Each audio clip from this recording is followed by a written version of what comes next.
officer said I was doing 50 miles per hour in a 30-mile-per-hour school zone.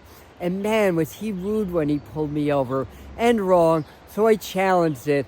And the day before my court appearance, I sent that officer a positive telepathic message. So when he got to court, he pulled me aside, shook my hand, told me how to talk to the judge, and I wound up winning the case. So here's how to send and receive telepathic messages. And at the end of this video, I'll share how you can apply this technique to connect with your deceased loved ones and spirit guides. Here's how to send and receive telepathic messages. In order for this to work, you've got to develop these two things. The first one is to develop the art of presence, so to practice presence and meditation daily.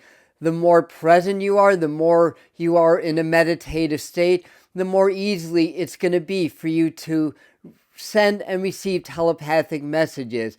You see, you're not your thoughts, you're not your emotions, you're not your bodies. You have these things.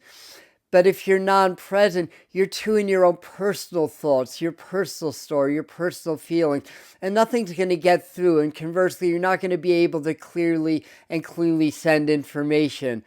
But when you're present, like if I'm receiving a telepathic message and I'm present, if I have a thought, I know it's not my thoughts because I'm present, I'm not thinking. So that thought's from the other person, as well as I may get feelings or emotions.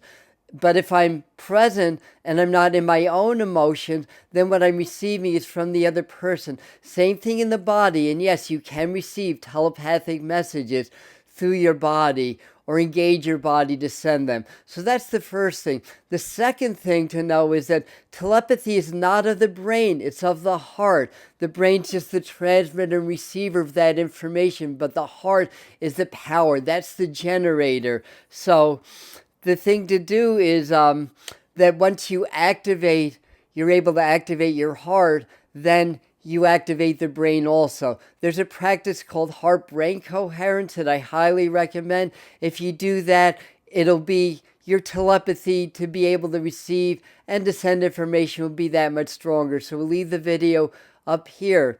So do this practice, and the more you can engage the heart, the more you're going to activate the brain, and the stronger your telepathy receiving and sending is going to be. Here's how to receive telepathic messages. You start by getting present. No thoughts. That way, again, whatever you receive is from the other person. So there's no thoughts. Open your heart. Feel grateful and compassionate in your heart. That turns the heart on. That activates the heart, the largest electromagnetic generator in the body. And that in turn is going to activate your brain to receive the messages. So that's all that you do. And then as long as you're present and you're open at your heart and you're not thinking, if a thought comes in, that's where you're receiving telepathically. If a feeling comes in, that's where you're receiving. And again, you may feel it in the body. And sometimes you'll get messages as symbols. Sometimes your psychic brain will register the information you're receiving through things like clairvoyance, images, things that you hear, things that you feel, or stuff like that. But that's all it is. And if you think there's got to be more, it's got to be more complicated, no, that's it. So practice with a friend. You can start by having the friend send you things like colors and shapes, simple things. And then as you develop more and more, you can make it more complex, like words, phrases, ideas, concepts, and stuff like that. So again, you just open your heart. You just get present. You get blank and allow yourself to be open to receive. Now, conversely, if you want to send a telepathic message to somebody, it's the same thing. You open your heart in coherence. That opens the brain. You feel whatever it is that you want to send in your heart and then project it out of your third eye, not to the person, but through the person. And that's what's going to make it powerful, whether it's word or a symbol or an image. And again, practice with a friend. You can do this in person, but you can also do this over distance. And again, practice makes perfect. The key is that you relax and you become very, very clear. Activate the heart, activate the brain, and either receive or send.